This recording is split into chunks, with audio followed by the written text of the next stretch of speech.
আমাদের ফিট কিন্তু পুরোটা চলছে। হলো দীর্ঘ অপেক্ষার অবসান, ফিরলেন স্বদেশের মাটিতে।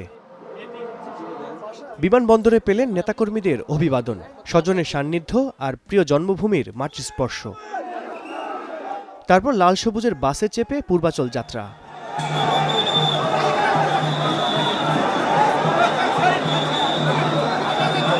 কড়া নিরাপত্তায় সংবর্ধনা স্থলে রওনা হন তিনি। বিশেষ সেই গাড়িতে চড়ে হাত নাড়েন সমবেত জনতার উদ্দেশ্যে। অনেক বছর পরে দেখেছি আমাদের লিডারদের, খুব আনন্দ পাইলাম, দেখে খুব খুশি। নিজাদের হাততালি দিয়ে গেছে, খুবই খুশি হয়েছি। দীর্ঘদিন যাবৎ ভাবতেছি ওনাকে দেখবো, নিজ চোখে দেখতে পেরেছি, সত্যি অনেক আনন্দ অনুভব করছি। বাংলাদেশের ইতিহাসের স্মরণীয় দিন হয়ে থাকবে। নেতাকর্মী ছাড়াও তার এই প্রত্যাবর্তন নিয়ে উচ্ছ্বসিত সর্বস্তরের জনতা।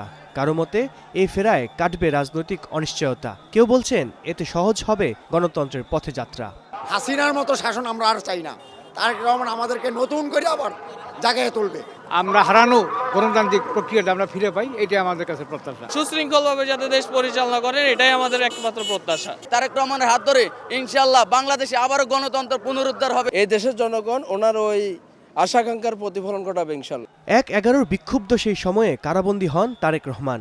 ২০০৮ সালের ১১ সেপ্টেম্বর উন্নত চিকিৎসার জন্য তাকে চলে যেতে হয় লন্ডনে। অপেক্ষার অবসান ঘটিয়ে ১৭ বছর পর নিজ দেশে তারেক রহমান লাখো নেতাকর্মীর ভালোবাসায় সিক্ত হলেন।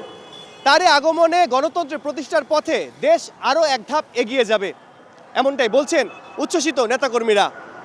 আল কাসির, স্টার নিউজ, ঢাকা।